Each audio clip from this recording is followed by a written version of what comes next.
Left without her husband's love, 23-year-old Leonora succumbed to her feelings for another man.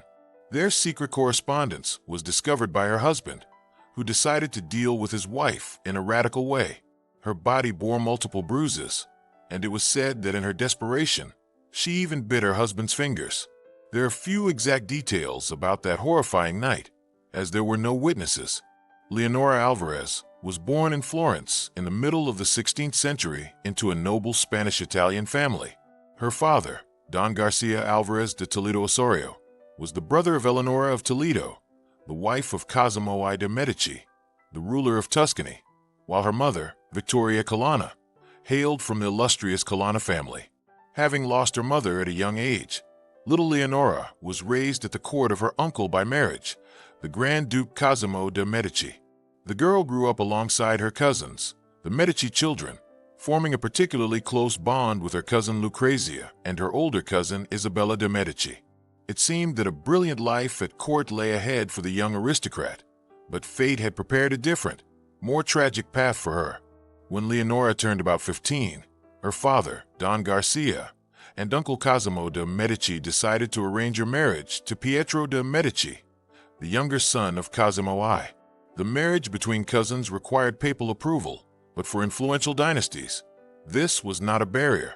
It was not surprising, however, as Leonora accepted her fate with resignation, while Pietro opposed the union.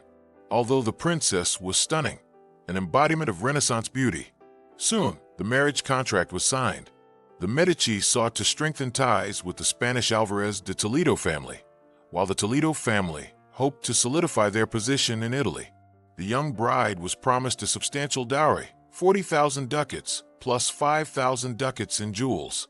Of course, love was not part of the equation. Feelings played no role in these matrimonial negotiations. Leonora was renowned for her innate grace, beauty, and gentle temperament, complete opposites of her fiancé. Prince Pietro had gained a reputation from a young age as a cruel, hot-tempered, willful man who showed little inclination for study. Rumors circulated that he was mentally unstable. Contemporaries noted Pietro's notorious reputation. He was known as a libertine and a spendthrift. Perhaps the only things that connected the bride and groom were their shared bloodline and the political interests of their families. The wedding took place when the bride was about 18 years old. However, even after the vows were exchanged, the young couple did not consummate their marriage for quite some time. Their union was clearly troubled. For nearly a year, the marriage remained unconsummated. Those around them considered this an anomaly, as such unions typically aimed to quickly produce an heir to continue the dynasty. Shortly after the wedding, Pietro was sent to Spain under the pretext of furthering his education, partly to postpone the fulfillment of marital duties until the couple was older. However, whispers suggested that the real reason for this separation was the mutual dislike and stark differences in the young couple's personalities. In truth, there were no complaints about Leonora. It was Pietro who needed to mature and gain some sense. Nevertheless, Leonora gave birth to a son, named Cosimo in honor of his grandfather. It seemed that the arrival of the child could strengthen the family bond. But things took a different turn. After the birth of their son, the relationship between the couple continued to deteriorate. Pietro paid little attention to his young wife, preferring the company of mistresses and actresses. Leonora, left alone at court, suffered from her husband's neglect. She tried to fulfill her duties. Her contemporaries described her as a worthy spouse, ready to perform her obligations and bear an heir. Intrigue surrounded the unfortunate princess. Pietro's older brother, Francesco de' Medici, the heir to the throne, viewed his sister-in-law with hostility. He regularly wrote to her father, Don Garcia, complaining about Leonora's unacceptable and excessive expenditures. Pietro's stepmother, Camilla Martelli, criticized Leonora for her frivolous behavior. She was condemned for having male friends at court who showed her affection. In reality, Leonora sought solace in friendly interactions and learning, trying to forget her husband. A close ally became her cousin, Isabella de' Medici. Isabella introduced the young woman to a circle of educated courtiers, where literature and art were discussed. In Isabella's intellectual salon, Leonora could momentarily feel alive and valued, forgetting the sorrows of her marriage. Unfortunately, outside of these friendly gatherings, she remained an outsider at court.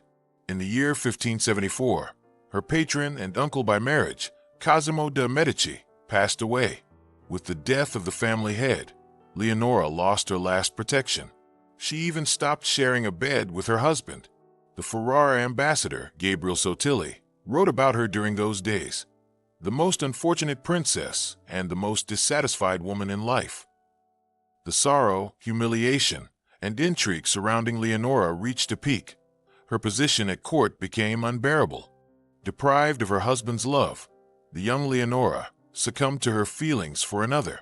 At court, a noble gentleman captured her affections, a poet named Bernardo Antinori, a member of an ancient Florentine patrician family, a hero of the Battle of Lepanto, and a knight of the Order of St. Stephen.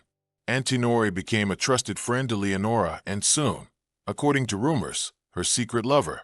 Some contemporaries defended the princess, claiming that Pietro's neglect drove her into the arms of another. Others, however, condemned Leonora for her infidelity. Regardless, their relationship was kept under wraps, but in the Medici court, secrets were hard to hide. Whispers began to spread that the beautiful princess was not faithful to her husband. One day, the lovers' secret correspondence fell into the wrong hands. According to one version, hidden love poems written by Antinori were discovered tucked away in the leg of Leonora's chair, where he had passionately described the beauty of her body. Of course, one might wonder who would think to search there for hidden treasures. Perhaps someone from the staff had seen the princess stashing her notes. When Pietro learned of the betrayal, he flew into a rage. The honor of the Medici family, along with his own pride, had been tarnished. The cruel and hot-tempered Pietro resolved to rid himself of a wife whom he viewed as nothing more than a hindrance and a disgrace to his name. On the night of July 10th to 11th, Pietro Medici took Leonora to the secluded country villa of Cafaggiolo in Tuscany, where he coldly executed his plan. Alone with his wife in the bedroom, he attacked her and strangled her with his bare hands, using either a twisted linen napkin or, according to other accounts, a belt.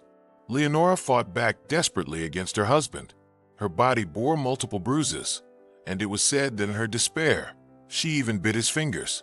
Few details are known about that horrific night, as there were no witnesses. Pietro had taken care to ensure their privacy and kept the staff at a distance. Some reports suggest that he may have enlisted two trusted individuals to help subdue his wife. By dawn, Leonora showed no signs of life. The next morning, Pietro de' Medici wrote a brief letter to his older brother, Grand Duke Francesco I. In his message, he cynically informed him that a tragic accident occurred with my wife last night around 7 o'clock.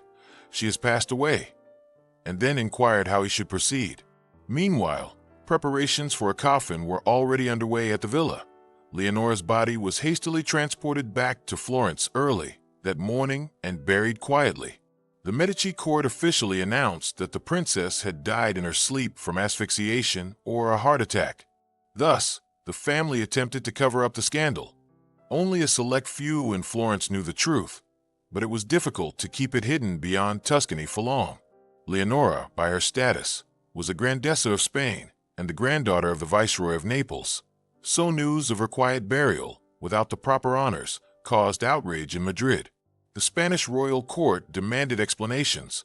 Grand Duke Francesco had to write a personal letter to King Philip II, detailing the tragic events. In his confession, Francesco was forced to admit that Leonora had been killed by her own husband out of jealousy after being caught in an affair. Pietro later confirmed this himself.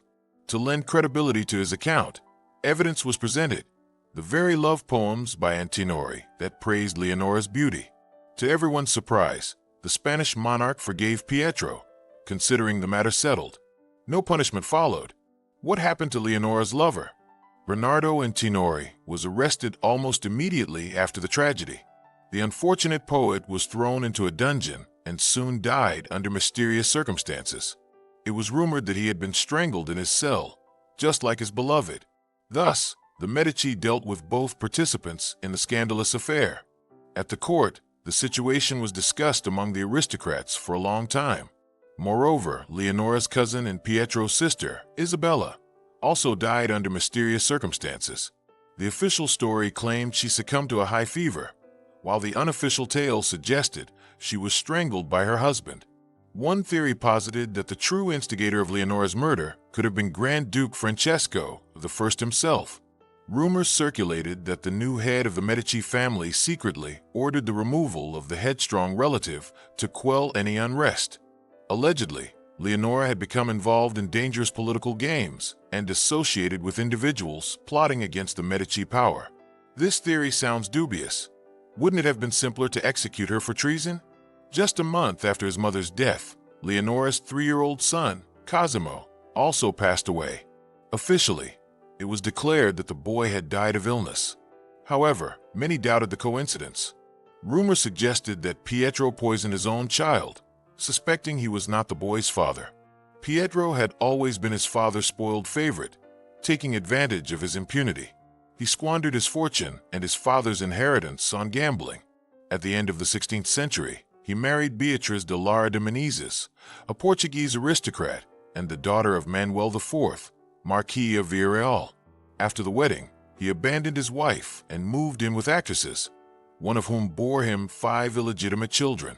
Pietro justified his behavior by claiming he had no money and could not provide a respectable living for his wife.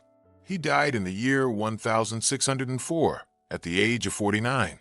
Thank you for watching until the end. Don't forget to like and subscribe to the channel.